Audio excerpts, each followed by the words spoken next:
Não é de hoje que o fisiculturismo atrai adeptos em todo o mundo, mas essa prática de trabalho corporal ainda é considerada relativamente nova, já que começou a ser reconhecida como esporte em meados de 1880. A primeira competição para classificar os melhores fisiculturistas ocorreu em 1909, em Londres, graças a Eugen Sandel, um dos adeptos mais famosos da modalidade e reconhecido até hoje. O segundo concurso foi promovido 3 anos depois, em Nova York, e desde então esse tipo de evento tem se tornado cada vez mais popular, sendo realizado com frequência em diferentes partes do mundo. Mas nem todos os fisiculturistas seguem uma carreira tranquila e naturalmente. E acreditem, algumas vezes o que parece ser normal pode se transformar em algo muito sério. No vídeo de hoje, você vai conhecer um pouco mais sobre este assunto. Conheça agora os 4 fisiculturistas que levaram isso longe demais.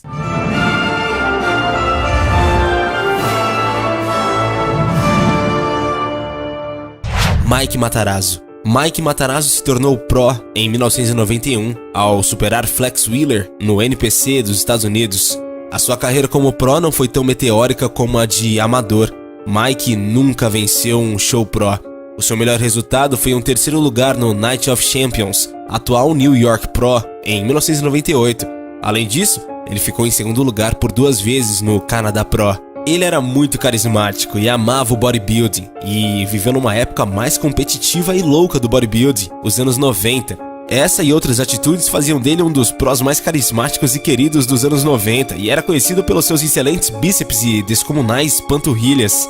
Dia 8 de dezembro de 2008, Mike Matarazzo, na tenra idade de 38 anos, teve outra visão das coisas, com mais sabedoria, principalmente porque percebeu que estava vivo após ter se submetido a uma cirurgia cardíaca complicada, um triplo bypass, ou seja, uma ponte para que o sangue circule em torno de uma área bloqueada.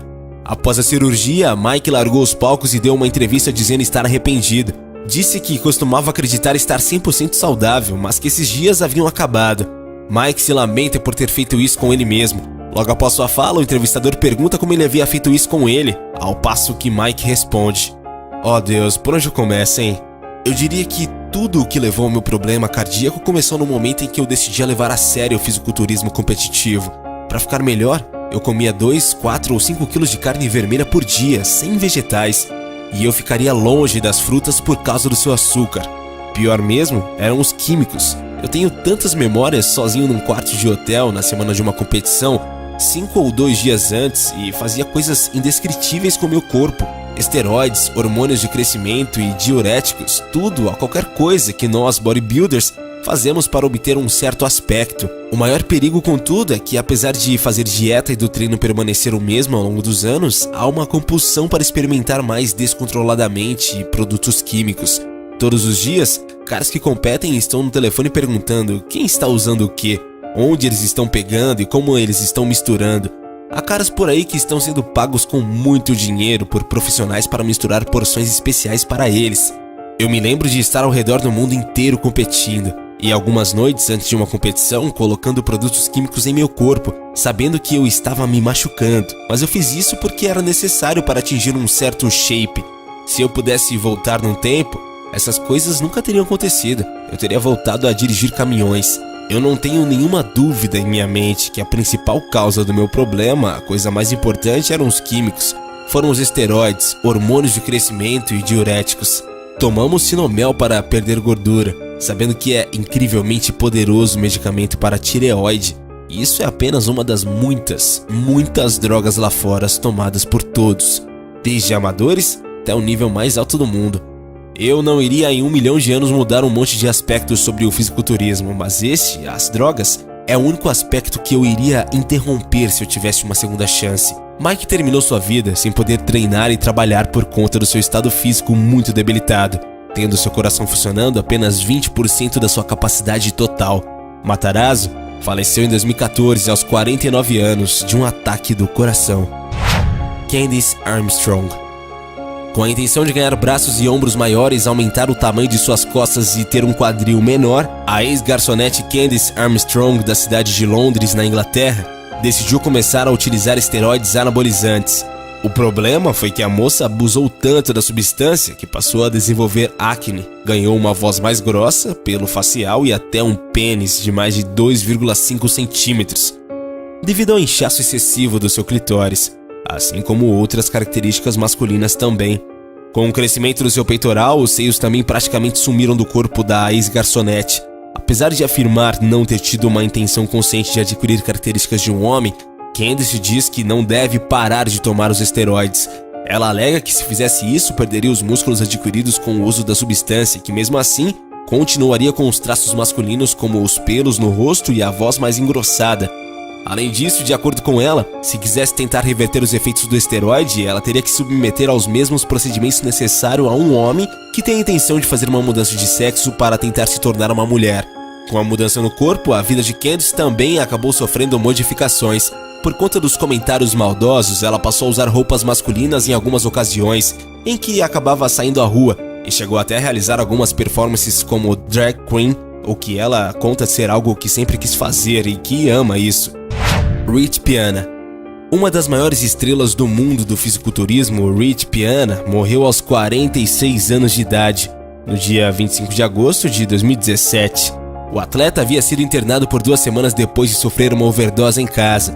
Ficou em coma induzido neste período, mas não resistiu. Quem confirmou o falecimento do atleta foi a ex-mulher Sarah Piana. De acordo com o site TMZ, as autoridades encontraram 20 frascos de esteroides em sua residência no dia que teve o colapso. A atual namorada, Channel, disse à empresa norte-americana que o fisiculturista passou por uma batalha contra o vício de ópio, mas acreditava que estava limpo. A moça ainda afirmou que Rich fazia uso de esteroides há mais de 20 anos. Jim Rubin. Jim Rubin era um fisiculturista profissional com um corpo que muitas pessoas sonham em ter, mas ele também tinha um estilo de vida muito insalubre. Jim forçou pelo menos 10.000 calorias em seu corpo para sustentar sua massa muscular. A sua dieta consistia em uma quantidade enorme de fast food e 7 ou 8 latas de bebidas energéticas por dia. Um dia o seu corpo desistiu. Jim foi diagnosticado com câncer de fígado. O fisiculturista suspeitava que a enorme quantidade de comida e bebida que ele ingeria por toda a vida tivesse sido a causa da doença. Mas o médico logo descobriu um detalhe que provavelmente desempenhou um papel determinante na doença de Jim. O fisiculturista Jim, de Manchester, Reino Unido, era um entusiasta da malhação. Além de trabalhar como personal trainer, ele treinava o tempo todo, tentando ficar o maior possível.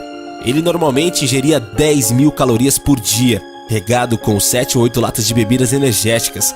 Jim era um fisiculturista típico. A sua dieta consistia principalmente em batidas de ovos, frangos e proteínas. Alguns de seus hábitos eram um pouco menos convencionais. Todos os dias, Jim comia no McDonald's o lanche da tarde, além de uma pizza em seu caminho para casa, e quando ele chegava, sua namorada costumava lhe preparar um grande jantar. Adicione isso ao fato de que Jim levantava grandes pesos na academia todos os dias, e não é uma surpresa que ele tenha se tornado do tamanho de uma casa. Mas um dia o seu corpo disse chega. Jim desenvolveu uma série de problemas de saúde e quando seu médico descobriu tumores no fígado, sabia que era grave. Após o diagnóstico de câncer em 2010, Jim mudou completamente seu estilo de vida. Um dos primeiros passos foi cortar bebidas energéticas, as quais havia se viciado.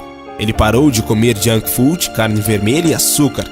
Jim também decidiu usar remédios naturais e vitaminas em vez de quimioterapia e radiação. Os médicos sugeriram quimioterapia e um transplante de fígado, mas ele recusou.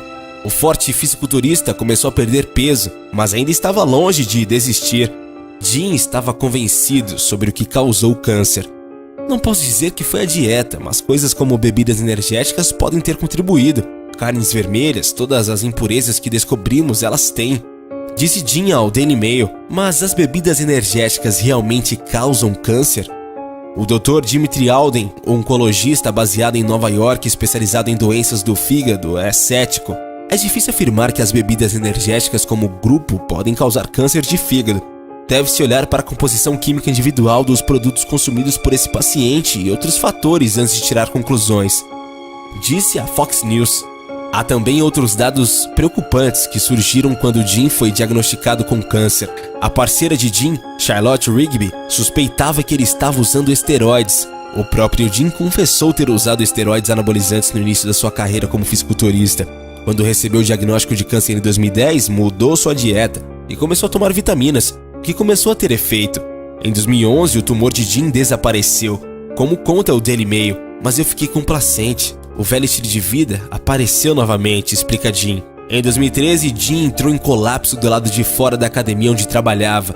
Ele foi levado para o hospital e se recuperou rapidamente, mas em 2015 tudo começou a descarrilhar. Jim terminou com sua namorada, foi homeless por um tempo e o câncer voltou. Os médicos lhe deram 3 semanas de vida. O tumor se tornou tão grande que suas chances de sobrevivência eram inexistentes. Jim morreu em julho de 2015 e, de acordo com a legista, o uso de esteroides anabolizantes por Jim teve ligação direta com sua morte. A médica também advertiu que esta é uma lembrança dos perigos do doping. Mas e você? Já tinha ouvido falar sobre essas histórias? Deixe pra gente a sua opinião nos comentários. Valeu e até a próxima, galera aqui do Universo Curioso.